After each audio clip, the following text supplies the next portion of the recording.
വെനിസുലയുടെ president Nicolas മഡുറോയും ഭാര്യയും American സൈന്യം പിടികൂടിയതിന് പിന്നാലെ ഇന്ത്യയിലെ ഇടതുപക്ഷം ശക്തമായ പ്രതിഷേധങ്ങളാണ് സംഘടിപ്പിക്കുന്നത്. സാമ്രാജ്യത്വ വിരുദ്ധ പോരാളി എന്ന നിലയിലാണ് CPM മറുഡോയെ ഉയർത്തിക്കാട്ടുന്നത്. എന്നാൽ ഒരു കടുത്ത സോഷ്യലിസ്റ്റ് വിപ്ലവകാരി എന്നതിനപ്പുറം നിക്കോളാസ് മറുഡോ പുട്ടപർത്തിയിലെ ശ്രീ സത്യസായി ബാബയുടെ കടുത്ത ആരാധകനാണ് എന്ന കാര്യം വലിയ ചർച്ചയാവുകയാണ്. ഇന്ത്യയിലെത്തി സത്യസായി ബാബയെ കണ്ട മറുഡോയുടെ ഓഫീസിലും സത്യസായി ബാബയുടെ ചിത്രമുണ്ട്. ഒരു ക്രിസ്ത്യൻ കുടുംബത്തിലാണ് മറുഡോയുടെ ജനനമെങ്കിലും സത്യസായി ബാബയുടെ കടുത്ത ആരാധകനായി പിന്നീട് മഡുറോ മാറുകയായിരുന്നു. ഭാര്യ സിലിയയുടെ പ്രേരണയാലാണ് മഡുറോ സത്യസായി ഭക്തനായി മാറിയത്. കാരക്കാസിലെ പ്രസിഡന്റ് ഓഫീസിലെ മറുഡോയുടെ സ്വകാര്യ ഓഫീസിലും സായിബാബയുടെ വലിയ ഫ്രെയിം ചെയ്ത ഫോട്ടോകൾ വെച്ചിട്ടുണ്ട് എന്നാണ് റിപ്പോർട്ടുകൾ. 2011 ഏപ്രിലിൽ സായിബാബ അന്തരിച്ചപ്പോൾ നിക്കോളാസ് മഡുറോ വെനിസ്ലയിൽ ഒരു ഔദ്യോഗിക ദുഃഖാചരണം പ്രഖ്യാപിച്ചിരുന്നു. പാർലമെന്റിൽ അനുസ്മരണ പ്രഭാഷണവും നടത്തിയത്രേ.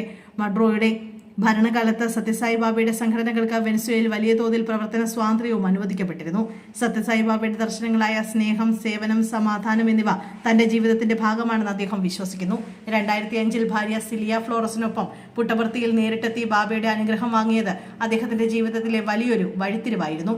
ഇന്നും അദ്ദേഹത്തിന്റെ ഓഫീസിൽ സായിബാബയുടെ വലിയൊരു ഛായാചിത്രം കാണാം.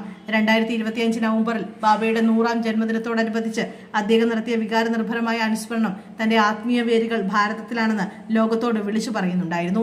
മഡുറോയുടെ രാഷ്ട്രീയ ജീവിതം ആരംഭിക്കുന്നത് കാരിക്കാസിലെ തെരുവുകളിൽ ഒരു ബസ് ഡ്രൈവറായാണ്. ഒരു സാധാരണ തൊഴിലാളിയായി ജോലി ചെയ്യുമ്പോഴും തൊഴിലാളികളുടെ അവകാശങ്ങൾക്കായി ശബ്ദമുയർത്താൻ അദ്ദേഹം മറന്നില്ല. മെട്രോ ബസ് ഡ്രൈവർമാരുടെ യൂണിയൻ നേതാവായി വളർന്ന അദ്ദേഹം അടിച്ചമർത്തപ്പെട്ടവരുടെ പ്രതിനിധിയായാണ് രാഷ്ട്രീയത്തിലേക്ക് എത്തിയത്.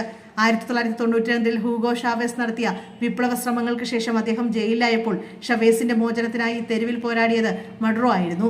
2002 ഹ്യൂഗോ ഷവാസിനെ പുറത്താക്കാൻ അമേരിക്കയുടെ പിന്തുണയോടെ നടന്ന അട്ടിമറി ശ്രമത്തെ പരാജയപ്പെടുത്തുന്നതിൽ മഡുറോ നിർണായക പങ്ക് വഹിച്ചു. അന്ന് ജനങ്ങളെ സംഘടിപ്പിക്കാനും ഷാവേസിനെ തിരികെ അധികാരത്തിലെത്തിക്കാനും അദ്ദേഹം മുൻപന്തിയിലുണ്ടായിരുന്നു. ഈ വിശ്വസ്തതയാണ് ഷാവേസിന്റെ ഏറ്റവും അടുത്ത ആളായി മാറാൻ അദ്ദേഹത്തെ സഹായിച്ചത്. ഷാവേസിന്റെ വിശ്വസ്തനായി മാറിയ അദ്ദേഹം പിന്നീട് വിദേശകാര്യമന്ത്രിയും വൈസ് പ്രസിഡന്റായും സേവനമനുഷ്ഠിച്ചു. 2013 ഷാവേസിന്റെ മരണശേഷം വെനിസുലയുടെ പ്രസിഡന്റ് പദവിയിലേക്ക് അദ്ദേഹം തെരഞ്ഞെടുക്കപ്പെടുകയായിരുന്നു.